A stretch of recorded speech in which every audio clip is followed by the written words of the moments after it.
समस्त को सुप्रभात एवं प्रभु जी श्रीकृष्ण के नाम समस्त को प्रेम नमस्कार जनावि लाइव पाथ यूट्यूब चैनल रे आपण मान को स्वागत करूँगी। मो पिता परमेश्वर को धन्यवाद दिए आपण मान को मध्य धन्यवाद दूसरी ए प्रभात समय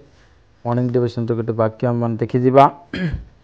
हितोपदेश पुस्तक तार 3 अध्याय 33 पद लिखा जाइछि पापी मानक गृह रे सदा प्रभुंकर अभिशाप थाए मात्र से धार्मिक मानक निवास को आशीर्वाद करती। वाक्य द्वारा प्रभु समस्त को आशीर्वाद करंतु।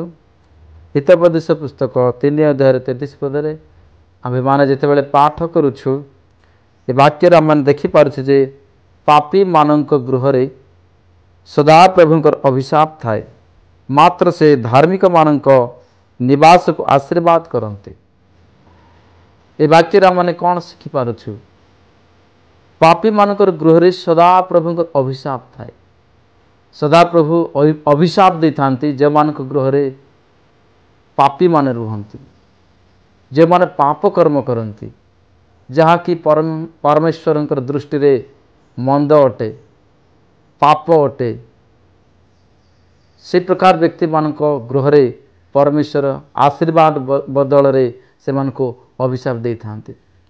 तेबे जे माने पाप कर्म करती जे माने प्रभुंकर विरुद्ध रे अपवित्र कार्य करती जे माने मिथ्या कहती जे माने परचर्चा करती जे माने नरहत्या करती जे माने व्यभिचार कर्म करती वेश्या काम करती जे माने क्रोधी हुअन्ति जे माने ईर्ष्या करती अहंकार हुअन्ति स्वार्थपरतार सहित रुहन्ति सेहीपरि लोकमान को वाक्य कहूँ ए वाक्य आम मान को शिक्षा दे पापी मान गृह रे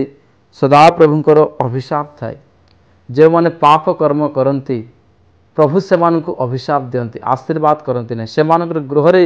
सब बेले अभिशाप लगी रही थाए कारण से माने पाप करथिबा हेतुरु पापी होइथिबा हेतुरु आपण माने पाप करुछंती कि आपण माने प्रभुंक विरुद्ध रे कार्य करुछंती कि आपण माने व्यभिचार काम करुछंती कि आपण माने कामुकतार काम कार्य करुछंती कि आपण माने अपवित्र कार्य करुछंती कि जहाँ सदा प्रभुंक दृष्टि रे मंद ताहा करुछंती कि वाक्य कहूछि पापी मानक गृह रे सदा प्रभुंकर अभिशाप थाए आशीर्वाद न थाए। सेथिपाई आपण मानक मु कहबा पई चाहे मात्र से धार्मिक मानक निवास को आशीर्वाद करिवे जे माने धार्मिक जे माने सिद्ध जे माने पवित्र जे माने प्रभुंक पथरे चलती प्रभुंक भय करती प्रभुंकर आज्ञा को मानती आज्ञाकारी हुअन्ति परमेश्वर से मानकु आशीर्वाद करती। ए वाक्य आम देखुचु अभिशाप एवं आशीर्वाद जे माने पाप करती प्रभु से मानकु अभिशाप दियंती जो माने धार्मिकतार काम करती प्रभु से मानकु आशीर्वाद करती। आम समस्त को आशीर्वाद दरकार आशीर्वाद पाइबा हेले आंभ मानकु धार्मिकतार जीवन बंचिबा हेबो सिद्धतार जीवन बंचिबा हेबो पवित्रतार जीवन बंचिबा हेबो तेबे जाय प्रभु आम समस्त को आशीर्वाद करिबे। तो आपण मानकु मु कहबा पई चाहे एही प्रभात समय आम्भे माने पाप कर्म छाड़ी धर्मर बा धार्मिकतार कार्य करिबा तद्वारा प्रभु आम समस्त को आशीर्वाद करिबे कारण पापी मानकर गृह रे अभिशाप आसी थाए धार्मिक मानक गृह रे आशीर्वाद आसी थाए। सेथिपाई आम समस्ते मंद कर्म छाड़ी भल कर्म करिबा उत्तम कर्म करिबा प्रभुंक पछरे जीवा